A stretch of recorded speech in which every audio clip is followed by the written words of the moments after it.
ओम नमो भगवते वासुदेवाय। दर्शकों, एक बार धर्मराज युधिष्ठिर बोले, हे जनार्दन, फाल्गुन मास के कृष्ण पक्ष की एकादशी का नाम क्या है तथा उसकी विधि क्या है, कृपा करके मुझे बताइए। तब श्री कृष्ण बोले, हे राजन, फाल्गुन मास के कृष्ण पक्ष की एकादशी का नाम विजया एकादशी है।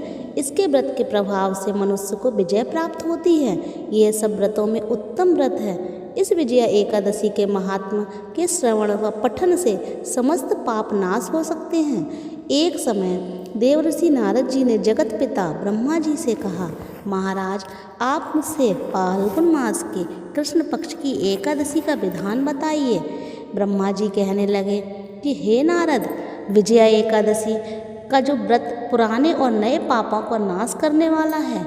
इस विजया एकादशी की विधि मैंने आज तक किसी से भी नहीं कही। यह समस्त मनुष्यों को विजय प्रदान करती है।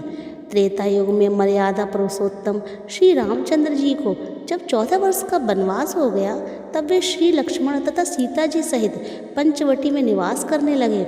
वहाँ पर दुष्ट रावण ने जब सीता जी का हरण कर लिया, तब इस समाचार से श्री रामचंद्र जी तथा लक्ष्मण जी अत्यंत व्याकुल हुए और सीता जी की खोज में चल दिए थे। घूमते घूमते जब वे मरणासन जटायु के पास पहुँचे, तो जटायु ने सीता जी का सारा वृत्तांत सुनाकर स्वर्गलोक चला गया।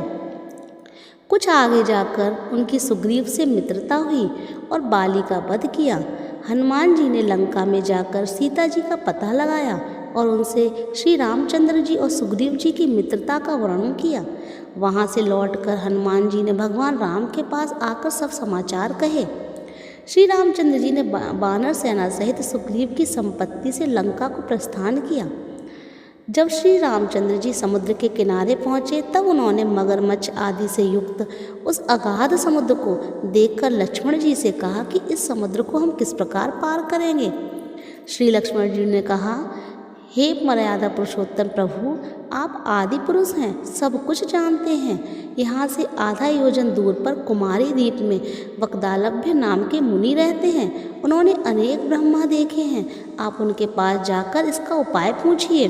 लक्ष्मण जी ने इस प्रकार के वचन सुनकर श्री रामचंद्र जी ने वक्दालभ्य ऋषि के पास गए और उनको प्रणाम करके वहीं बैठ गए। मुनि ने भी उनको मनुष्य रूप धारण किए हुए पुराण पुरुषोत्तम समझकर उनसे पूछा कि हे राम, आपका आना यहाँ कैसे हुआ।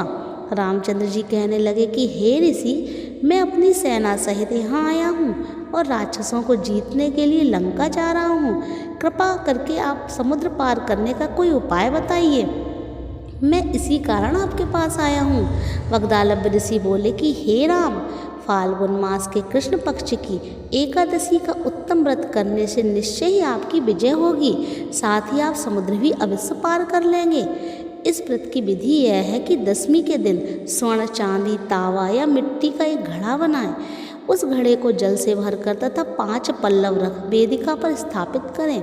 उस घड़े के नीचे सतनजा और ऊपर जौ रखें। उस पर श्री नारायण भगवान की स्वर्ण की मूर्ति स्थापित करें। एकादशी के दिन स्नान आदि से निवृत्त होकर धूप, दीप, नैवेद्य, नारियल आदि से भगवान की पूजा करें। उसके बाद घड़े के सामने बैठकर दिन व्यतीत करें और रात्रि को भी उसी प्रकार बैठे रहकर जागरण करें। द्वादशी के दिन नित्य नियम से निवृत्त होकर उस घड़े को ब्राह्मण को दे दें। हे राम, यदि तुम भी इस व्रत को सेनापतियों सहित करोगे तो तुम्हारी विजय अवश्य होगी। श्री रामचंद्र जी ने ऋषि के कथानुसार यह व्रत किया और उसके प्रभाव से दैत्यों पर विजय पाई। अतः हे राजन, जो कोई मनुष्य विधि पूर्वक इस व्रत को करेगा, दोनों लोकों में उसकी अवश्य विजय होगी। श्री ब्रह्मा जी ने नारद जी से कहा था कि हे पुत्र, जो कोई इस व्रत के महात्म्य को पढ़ता या सुनता है, उसको वाजपेयी यज्ञ का फल प्राप्त होता है। ये है एकादशी व्रत कथा, विजया एकादशी की व्रत कथा। जो विजया एकादशी है, इस बार 17 फरवरी की है। आपको जो पारण करना है वो 18 फरवरी को सुबह 7:16 से लेकर 9 बजे तक 9:16 तक इसका पारण का समय है। 18 फरवरी को, तो 17 फरवरी को व्रत रहना है और 18 को इसका पारण करना है। जय श्री राधे।